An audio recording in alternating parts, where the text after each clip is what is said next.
Chefs, as you may recall, there are 3 rounds: appetizer, entree, and dessert. Each course has its own basket of mystery ingredients, and you must use every ingredient in the basket in some way. Also available to you, our pantry and fridge. The judging criteria: presentation, taste, creativity. If your dish doesn't cut it, you will be chopped. If you win, your prize will be one of the 3 remaining spots in the Chopped Champions Grand Finale, where someone's gonna walk away with $50,000. Chopped Champions, please open your baskets. And your appetizers must include Fruitcake, Shad Roe, Vodka, wow, and Tokyo Scallions. 20 minutes on the clock. Time starts now. I think I'm going to fry this roe and make a fruitcake crusted Shad Roe with a braised Tokyo Scallion and vodka cream sauce. I'm not sure what Shad Roe is, but I could tell it's delicate, so I figure I'll marinate it. Went to coconut milk and then pan frying it. I feel the sesame and coconut would be great with a fried ingredient such as the Shad Roe. So I grab sesame seeds, I get them really flavorful and toasted, and I add that to a pot with the vodka and the coconut milk for my sauce. I'm gonna make pan-seared Shad Roe with Tokyo Scallions and a sauce made with fruitcake and vodka. Also, I'll make a Dutch baby, which is this amazing, sexy pancake. It puffs up and it's light and airy. I like to add bold flavors to my food, so I'm seasoning my Shad Roe with paprika, turmeric, thyme, chopped catfish lime leaf, and lemon. 10, 9, 8, 7, 6, 5, 4, 3, 2, 1. Time's up. Please step back. Chef Rachel. You have a pan-seared Shad Roe sack atop a chive Dutch baby. You did a great job cooking the Shad Roe itself. Awesome. I think it's tender. I think my issue with this dish would be the fact that the scallions are a little burnt and they became a little bit bitter. Next, we have Chef Walter. Well, I've made a pan-seared Shad Roe over warm fruitcake with mushroom and cream sauce. For me, the fruitcake doesn't necessarily translate. I would have liked to see it maybe cut up or interweaved a little bit better in the dish. But that being said, I really like the texture of the mushrooms as well as the flavor. Next up, Chef Fatima. Today we have a fruitcake crusted Shad Roe with melted Tokyo Scallion and vodka cream sauce. The texture you created, to me, is my favorite part of this. It's nice and crunchy on the outside, but the sauce, it was a little bracing at first. Chef Vincent. Today, I made for you a pan-fried Shad Roe, a brown bread and white chocolate emulsion, and a porridge of toasted sesame seeds, coconut, and vodka. There's something that's missing here. You know, there's no contrasting color or sort of flavors. It's very brown and sort of earthy tones. Whose dish is on the chopping block?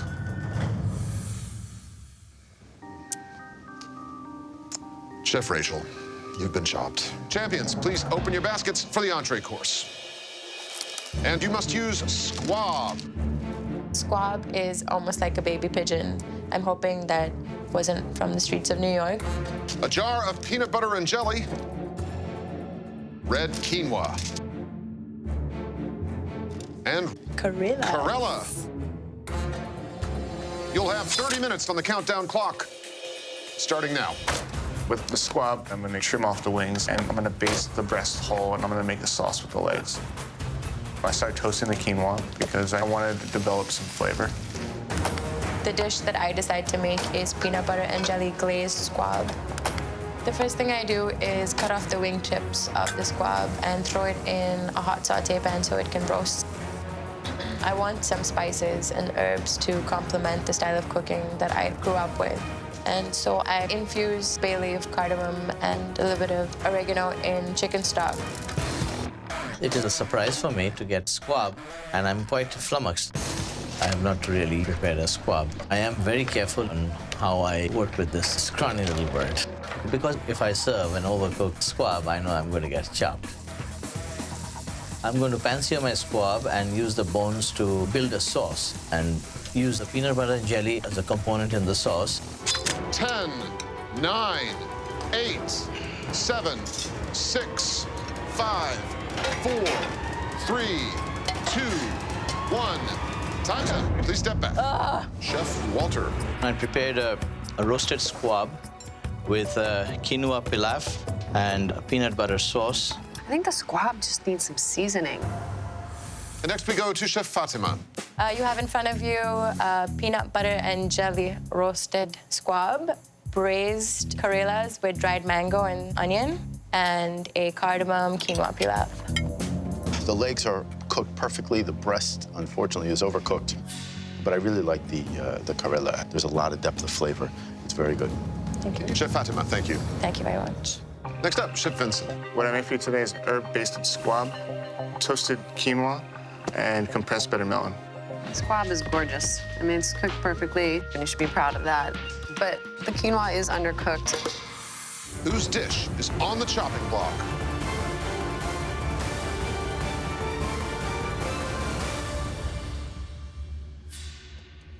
Chef Fatima, you've been chopped. Chef Walter, Chef Vincent, let's get into those baskets.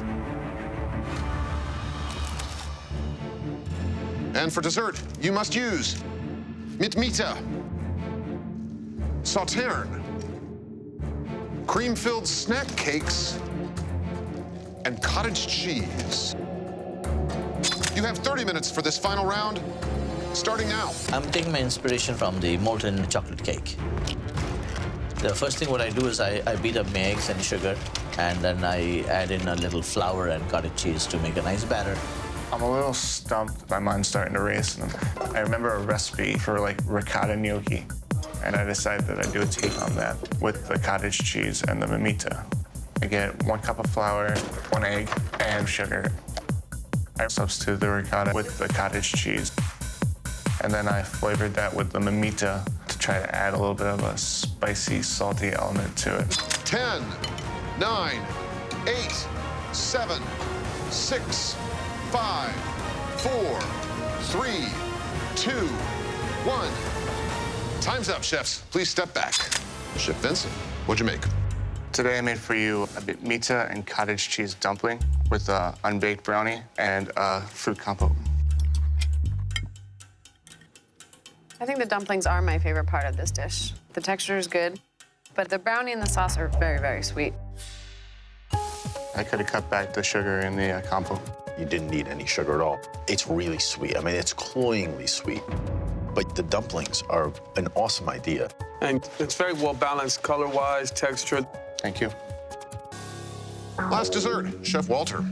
I tried to create a warm cottage cheese pudding with a chocolate fudge brandied sauce and mitmita raspberry sauterne coulis. Chef, I think what's bothering me here is that my cake seems to be less cooked than the other judges. Essentially what it is raw batter. But that sauterne sauce with the raspberry and the spice is delicious. I really like it a lot. Thank you. So, whose dish is on the chopping block?